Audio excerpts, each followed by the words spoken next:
there are things that remain in a generation's memory forever. The smell of vinyl, the soft crackle of the needle, and of course the huge serious Radiotekhnika S90 speakers that took up half the room and made the neighbors bang on the radiator. For some, it was a dream from the Berezka store window. For others, the main trophy from a business trip, and for some, the first real speakers after which it was impossible to listen to tiny tweeters anymore. The S90s became a symbol of a time when music wasn't just background noise, but an event. Friends would gather, turn on the tape recorder or turntable, and the evening was set.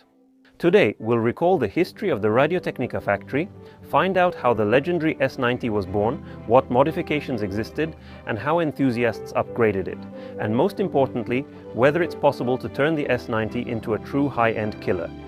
Greetings, dear friends. My name is Arkady Zenin. I am the founder of Premium Hi-Fi, and we are located in Riga, the hometown of the S90. Enjoy watching.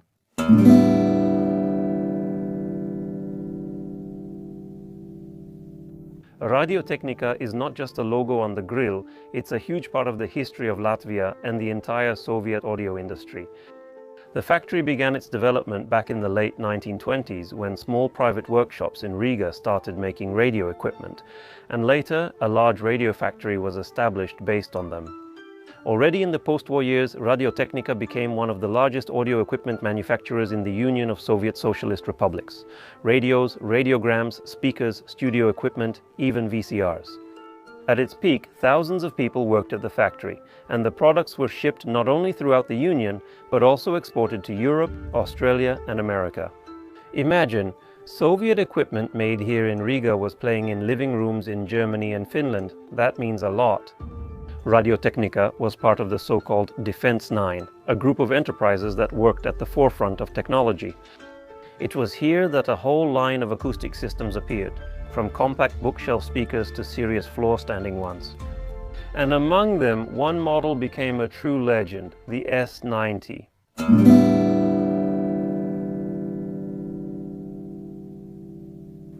The S90 didn't appear by accident. In the mid-70s, it became clear that people needed truly serious home speakers. So that rock music from vinyl would have power, symphonies would sound worthy, and tape recorders like Vesna or Orbita wouldn't look out of place next to small speakers. The engineering team at Radiotehnika set themselves an ambitious goal: to create a three-way speaker system that could compete with Western models in terms of quality, while still remaining affordable for the average consumer. According to materials and recollections, the key role in creating the first S90s was played by designer Roland Kernow, who previously had experience working with the German company Telefunken and had a clear understanding of what modern acoustics of that time should be like.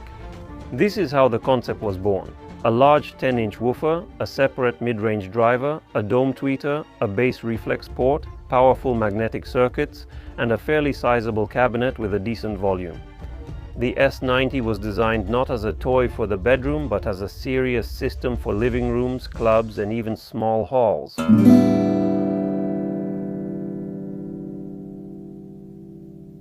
Now let's get a bit more specific. Historically, several models were released under the name S90, which were very similar in essence but had different markings. The first ones were the 35AS, 1 and 35AS, 012, which were essentially the same S90 production, of which started in the mid-70s. Later, the 35AS212 appeared, an updated version that most people usually associate with the name S90.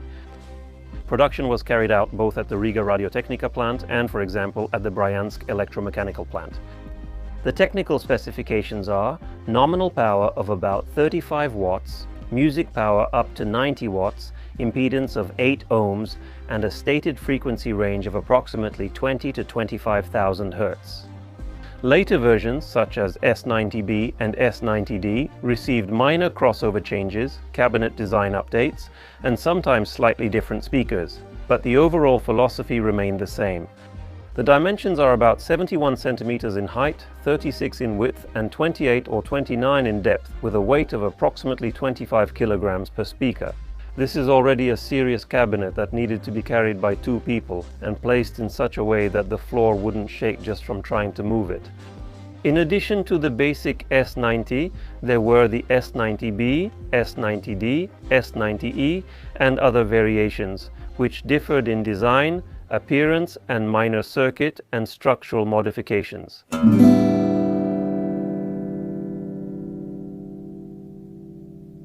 Formally, according to the documentation, the S90 is a home audio system for stationary use, but in reality it was used everywhere that needed loud and more or less decent sound. At home, the S90 stood next to Radiotekhnika U101 Amphitone Brick with reel-to-reel Olymp recorders and cassette decks. It was every music lover's dream to turn on Victor Tsoi, Pink Floyd or Deep Purple and feel the air in the room start to move. In clubs and houses of culture, the S90 speakers were often used for sound at dance floors, school discos and rehearsal spaces. For many musicians, it was a workhorse through which they heard their instruments. Some of the Radiotechnika acoustics were exported abroad, to Germany, Finland, Australia, the USA, and there these speakers also found their fans. As affordable but honest equipment from the Soviet Union,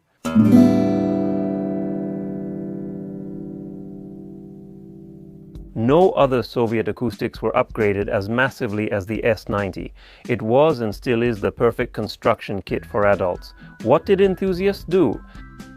They replaced electrolytic capacitors and filters with film ones, recalculated the crossover, leveled the frequency response, dampened the cabinet, added felt, synthetic padding, bitumen mats, reinforced the walls with braces to reduce resonance.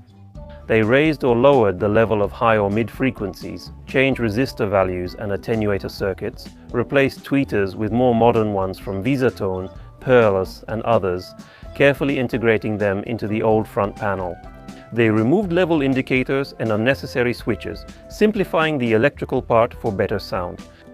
You can find dozens of proper S90 projects on the internet, ranging from light cosmetic tweaks to a complete overhaul with all new speakers and a new crossover built into the original cabinet. Basically, the S90 became a popular platform for experiments and learning about acoustics.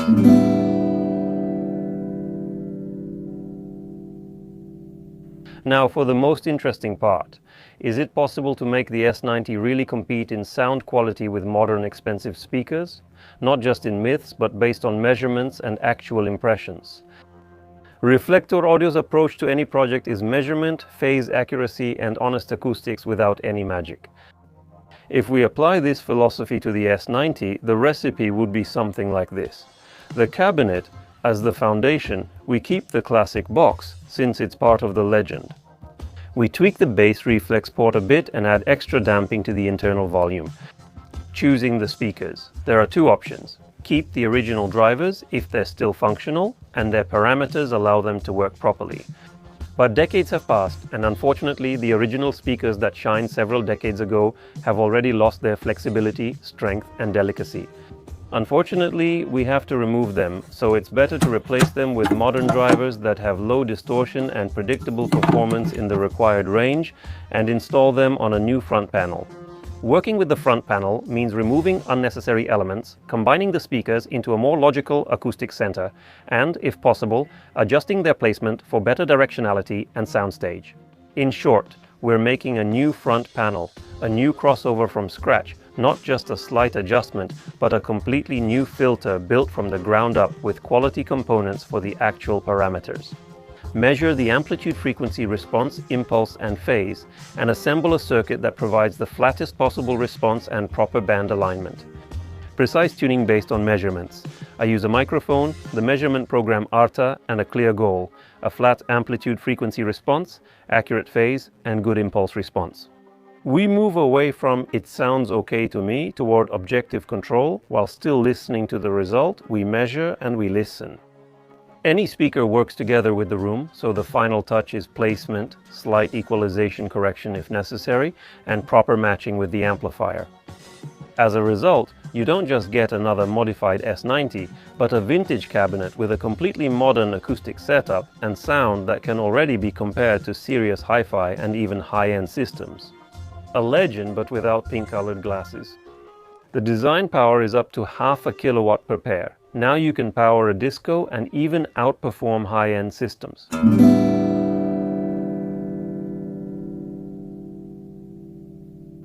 Radiotehnika S90 is more than just a pair of speakers from the past. It's a piece of Riga's history, Soviet engineering, and our musical youth. For some, it's the first bass hit, the first love to a slow song at a school disco, the first vinyl record played with trembling hands.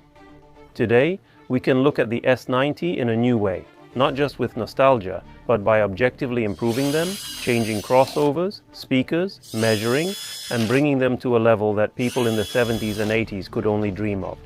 And there's a special pleasure in that, preserving the soul of a legend, but giving it a second life at a modern level. If you're interested in projects like this and the idea of upgrading old equipment to the level of a high-end killer, let me know in the comments. Or maybe you still have your S90? Tell us their story. More information about the modified front panel can be found at the link in the description.